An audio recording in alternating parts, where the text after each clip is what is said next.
Assalamualaikum warahmatullahi wabarakatuh. Kembali lagi kawan di Legenda Catur Dunia. Masih dari turnamen over the board antar tim Tech Mahindra Global Chess League 2024 yang merupakan edisi kedua untuk tahun ini kawan. Dan di hari pertama kawan, di sini kita dapat tim dari MVL kalah dari tim dari Hikaru Nakamura kawan. Mumba Master kalah dari American Gambit dengan skor 6-11. Kemudian timnya Magnus Carlsen menang atas timnya Visi Anand kawan. Alpine Papers mengalahkan Ganges Grandmaster dengan skor identik dengan tim yang di atas tadi dengan 6-11 juga. Dan timnya Alireza Firoza Triveni Continental Kings kalah oleh timnya Anish Giri dengan skor yang cukup mencolok kawan, 15-3. Nah, salah satu game di partai ini akan kita ulas kawan di papan 2 antara Wei versus Abdus Satrov. Langsung ke papan analisisnya kawan. Kenapa tim Anish Giri ini bisa menang telak menghadapi timnya Alireza kawan? Karena timnya Anish Giri pegang hitam kawan dan mendapatkan 3 kemenangan, 3 lainnya berakhir miss. Ingat, menang pegang hitam mendapatkan 4 poin. Kalau menang pegang putih hanya 3 poin saja. Itulah kenapa skornya cukup telak, 15-3. Oke, langsung saja kawan, di papan 2 ada WY versus Nordibek Abdus Satrov. Dan WY memperkuat tim Alireza mengawal dengan pion E4. Abdus Satrov memperkuat timnya Anish Giri dengan pion E5. Kita temui pembukaan Italia kuda F3, kuda C6, gajah C4 kawan. Dan permainan atau pertahanan 2 kuda dipilih oleh Nordibek Abdus Satrov. Dan tentu kita tidak akan melihat permainan Fred Liver Attack ya di level top seperti ini.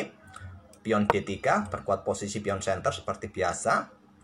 Gajah C5 Gyujo Pianissimo kawan.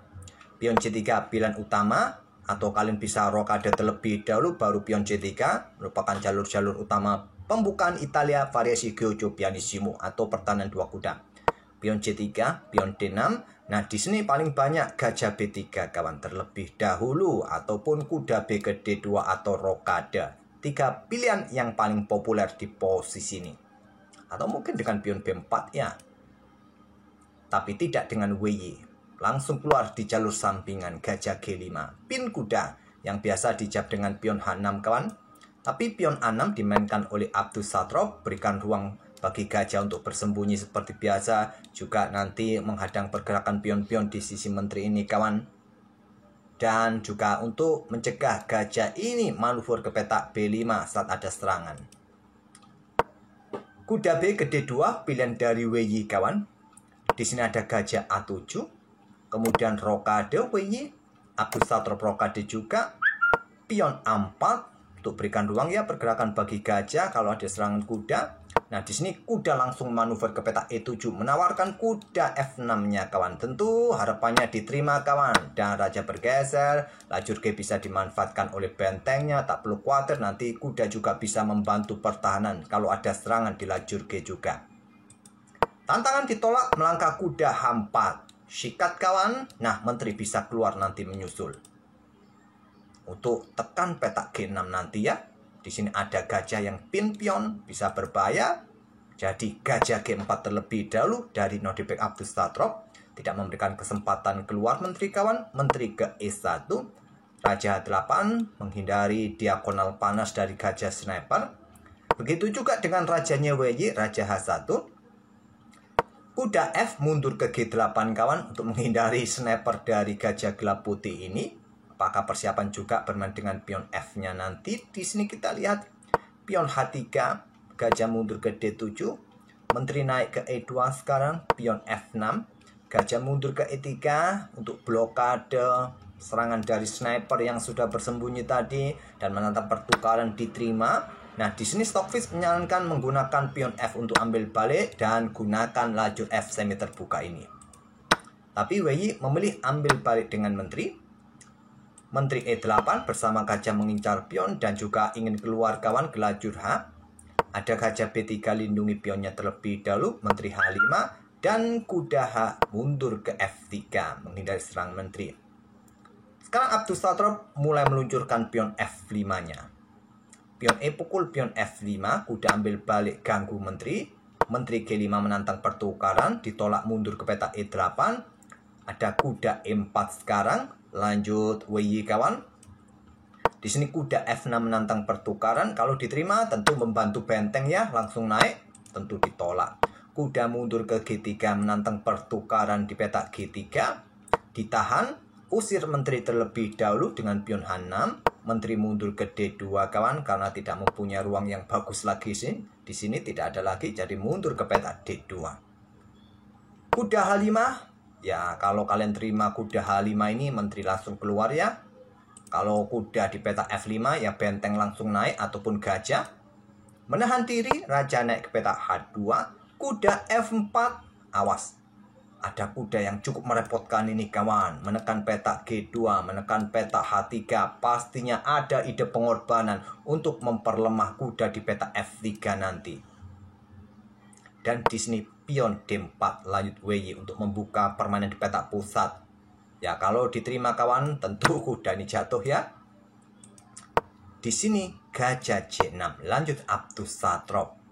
Kuda ambil pion G2 diambil oleh raja. Kuda siap mengikuti skak kawan, dan kuda di sini juga jatuh nanti oleh kuda ataupun gajah. Sudah sangat jelas taktiknya seperti itu.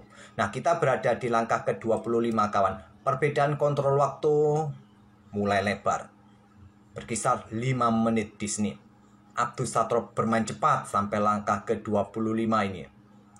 Nah, di sini kawan, antisipasi serangan dari gajah ataupun kuda ini kawan dengan pion D5. Walaupun juga akan memblokade akses gajah terangnya di sini juga. Tapi gajah siap direposisi untuk bermain di diagonal B1 H7 ataupun diagonal D1 H5 nanti. WY memilih dengan gajah D1 untuk perkuat posisi kuda F3-nya. Nah, di sini kalian bisa juga langsung sikat kawan. Kuda di peta F3 ambil balik oleh gajah, nanti diikuti dengan langkah kuda peta H4 menekan gajah di sini ataupun pion di peta G2. Ini juga langkah kuat buat hitam. Abdus Satrop tidak terburu-buru menambah tekanan kawan dengan menterinya keluar ke peta G6. Nah, benteng G1 untuk pertahankan pion G2 merupakan opsi terkuatnya bagi putih. WY memilih angkat benteng setelah berpikir 2,5 menit. Angkat benteng A3 untuk pertahankan baris ketiganya. Terlambat kawan, karena kuda ambil pion G2. Abdus Satrop langsung korban kuda di sini. Idenya seperti tadi kawan, kalau raja ambil maka kuda H4 skak. Mendapatkan ganti di peta F3 bersama gajah, kuda, benteng kawan. Tidak diambil, memilih dengan pion D5 sekarang. Gajah ambil pion D5. Korbankan saja gajah, menteri ambil gajah D5. Nah, sekarang kuda pukul kuda kawan. Tidak lagi bergerak ke peta H4, tapi kuda pukul kuda. Tidak berani ambil dengan benteng G1 menghindari ancaman kuda. Kalau pion ambil kuda G3, maka ada garbuan menteri benteng. Benteng tidak bisa kalian pertahankan lagi kawan. Kesini ada menteri, kesini ada kuda. Tidak mempunyai ruang yang bagus lagi kawan. Terserah kalian mau ambil pion kah, bersembunyi di peta B3 kah, benteng kalian jatuh juga nanti. Dan coba lihat di sini kawan, banyak tekanan juga. Oke, kembali lagi ke permainan aslinya kawan. Sama juga kalau raja ambil kuda G2 sekarang, maka kuda ambil benteng F1 discover check. Raja ambil, maka kalian bisa ikuti dorong pion E4. Dan terbuka juga akses benteng menekan peta F2 nanti kawan. Diikuti menteri keluar juga. Oke, kembali lagi ke permainan aslinya. Memilih benteng G1. Ada kuda F4 serang menteri. Dan juga menekan pion ini kawan. Nanti siap menteri ini bergerak untuk melucuti pion ini. Ancaman skakmat juga. Putih dalam posisi tekanan berat. Menteri ambil pion B7. Nah, di sini kuda ke F1 skak. Benteng ambil skakmat kawan. Raja bergeser ke H1. Di sini ada menteri F5. Dan juga bisa skakmat tentu saja. Blokade dengan benteng G4. Nah, kemudian ada kuda ambil pion H3. Awas, benteng bisa jatuh kawan. Di sini kuda ke H4. Buka akses gajah menjaga bentengnya. Melepaskan pion F2. kuda ambil pion F2 skak garbuan pada benteng. Raja bergeser ke petak G1. Coba lihat kawan, kuda-kuda Abdus Satrop ini obrak-abrik pertahanan Raja Putih. Kuda H3 skak lagi bergeser ke petak H1. Menteri F2 satu langkah bisa skak mat kawan. Nah, kalau kalian blokade dengan benteng di sini kawan, maka menteri akan ambil kuda. Jika kalian blokade dengan kuda di sini, ancaman skakmatnya di sini. Kalian blokade akses benteng menjaga petak G1. Nah, bagaimana jika diblokade dengan menteri kawan di petak G1? Menghindar terlebih dahulu, amankan diri. Salah satu opsi kawan, tapi di sini memilih kuda G6 skak terlebih dahulu untuk mendapatkan benteng skak. Ambil balik, baru menteri mundur ke petak G2.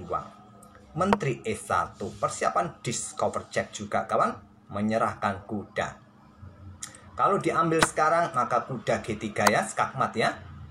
Raja bergerak naik, ada benteng mengikuti skak. Raja ambil kuda, benteng ke E2 discover check, tak ada pilihan skak mat, menteri F2 skak mat. Nanti kita akan temui pola yang mirip kawan. Gajah C2, pilihan dari WY. Nah, sekarang raja mundur terlebih dahulu karena kena skak kawan dari gajah C2 tadi ya. Nah, menteri ambil kuda H3, kuda G3 skak, double skak kawan. Raja harus bergeser di langkah ke-41 ini, WY menyerah. Nah, jika dilanjutkan raja H2, nah menteri bisa melakukan skak di petak H1. Raja ambil kuda, benteng mengikutinya kawan. Raja ke H4, sikat oleh benteng, skak mat. Permainan luar biasa dari kuda-kudanya Abdus Satrop kawan. Mengobrak-abrik pertahanan rajanya WY. Luar biasa. Kita lihat tadi kawan. Salah antisipasi dari WY tadi kawan, yaitu saat ada serangan gajah C6 kawan. Nah, di posisi ini setelah dorong pion D4 dan ada gajah C6 yang sudah sangat jelas kawan, bersama kuda-kudanya memperlemah kuda F3 dengan pion D5 harusnya bisa dimainkan oleh putih untuk blokade gajah terang ini kawan. Tapi sayangnya tadi dengan gajah D1. Akhirnya diikuti menteri, walaupun tadi juga bisa sikat kuda di peta F3, tapi menteri terlebih dahulu keluar. Tapi langkah berikutnya dari WY dengan benteng A3 tadi kawan, akhirnya dilucuti semua pertahanan di depan raja ini kawan. Kudanya dikorbankan. Luar biasa. Abdus Satrop membuat rajanya terancam kena skak mat di langkah ke-41. Oke, semoga permainan dari kedua pemain ini bisa menghibur kalian kawan, dan kita akan bertemu di video-video berikutnya. Terima kasih. Wassalamualaikum warahmatullahi wabarakatuh.